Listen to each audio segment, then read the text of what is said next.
11월 21일 오후 2시 37분경 언론이 일제히 같은 뉴스를 쏟아냅니다. 정부 11월 26일 초혁신 경제 3차 계획 발표. 그런데 단 몇 시간 뒤 기재부의 공식 입장이 발표됩니다. 구체적으로 정해진 사항 없다. 이상하죠? 발표 5일 전이라면 이미 큰 틀은 완성됐어야 정상입니다. 그런데 정부가 직접 내용을 부인한다? 그리고 21일 시장은 블랙 프라이데이 여파로 급락 장세였지만 신성 델타테크는 오후 들어 오히려 양봉 전환했습니다. 악재장에서 혼자 상승한 종목, 그리고 발표를 앞두고 말을 바꾼 정부. 이 두 개의 사건은 정말 무관한 걸까요? 오늘은 이 흐름이 어떤 연결고리를 갖는지 공개된 사실만으로 합리적 추론을 해보겠습니다.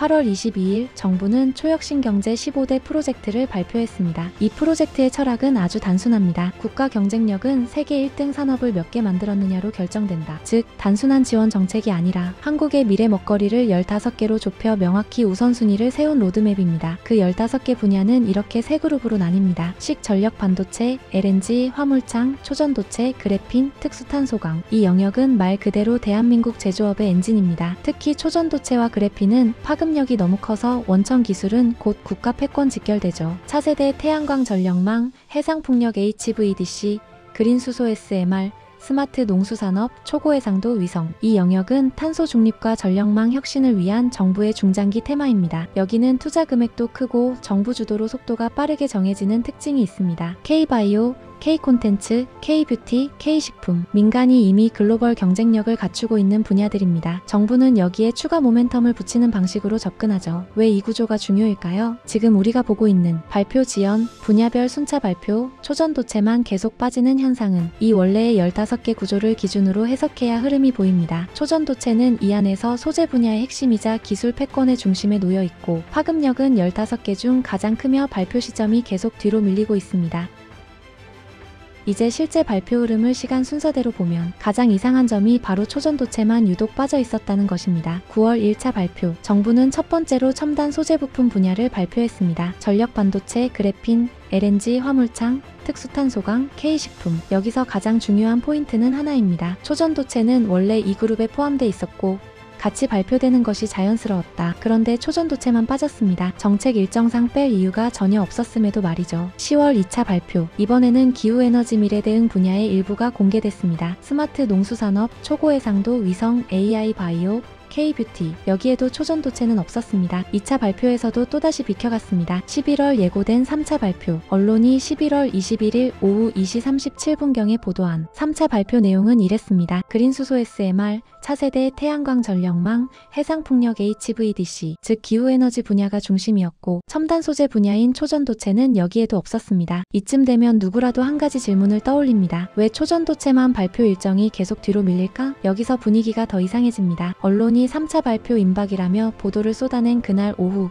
기재부는 단 한 문장으로 상황을 뒤집습니다. 구체적으로 정해진 사항 없다. 발표 5일 전인데 정부가 공식적으로 부정한다는 건 정책 조율이 내부에서 제대로 끝나지 않았다는 뜻일 수도 있죠. 즉, 지금 정부 내부에서 일정 조정 혹은 내용 수정이 일어나고 있다는 가능성이 떠오릅니다. 제가 생각하는 초전도체 분야의 발표가 밀리는 첫 번째 이유는 기존 정부 계획과 글로벌 기술 패권 경쟁의 방향성이 충돌하고 있기 때문입니다. 예를 들어 퀀텀에너지연구소 오근호 회장은 2030년은 상온상합 초전도체 상용화의 원년이라 언론과의 인터뷰에서 밝혔고, IBM은 2029년 양자컴퓨터 상용화 로드맵 발표했습니다. IBM이 2029년 상용화를 목표로 한다는 건 상온상합에 가까운 초전도체가 필요하다는 의미입니다. 두 곳의 공통점은 분명합니다. 기술의 승부는 고온초전도가 아니라 상온상합 초전도체에 달려있다. 즉, 정부의 고온초전도 중심과 현재 진행 중인 글로벌 기술 패권인 상온상합 중심 구도는 사실상 완전히 다른 세계입니다. 이런 상황이라면 어떨까요? 기존 고온초전도 로드맵 그대로 발표하기엔 전략적으로 너무 뒤처진 느낌을 줄 수 있습니다. 그래서 정부가 초전도체 항목을 수정하거나 보완하고 있을 가능성이 자연스럽게 떠오르죠. 두 번째 이유로는 15대 프로젝트의 목적에서 찾아봤습니다. 한국이 세계 1등을 먹을 수 있는 산업이 산업에 집중 투자한다. 그럼 15개를 다시 보면 어떤 산업이 세계 1등 가능성이 가장 클까요? 식품, 이미 글로벌 강세, 정부가 굳이 끼어들 필요가 없음. 뷰티 콘텐츠, 민간주도 이미 세계 1등권. 그래핀, 상용화까지 오래 걸리는 분야. 전력 반도체 탄소강, 경쟁국 많고 기술 격차도 크다. 결국 남는 건 하나입니다. 초전도체. 그 중에서도 상온상합 초전도체. 이 기술이 현실화되면 AI, 전력망, 국방, 양자 컴퓨터까지 모든 산업의 패러다임이 바뀝니다. 즉 15개 중 가장 어느 국가도 앞서 있다고 볼 수 없으며 LK99의 등장으로 선두국가의 이미지도 생겼으며 세계 1등 확률이 높고 가장 파급력이 큰 분야가 초전도체입니다. 애초에 9월 발표 예정이었지만 전략적 이유로 뒤로 밀린 것일 수 있습니다. 지금까지 정리를 해보면 초전도체는 원래 9월에 발표되는 것이 자연스러웠고 기존 로드맵은 고온 초전도 중심이었으며 글로벌 흐름은 상온상합 초전도체로 급격히 이동 중이고 초전도체는 15개 중 세계 1등 가능성이 가장 크며 정책적으로 가장 파급력이 큰 산업이다. 이 모든 것을 고려하면 지금 정부가 초전도체 항목만 손보고 있을 가능성은 충분합니다. 단순한 일정 지연이 아니라 발표 내용 자체가 수정 강화제 구성되고 있을 수도 있다는 의미입니다.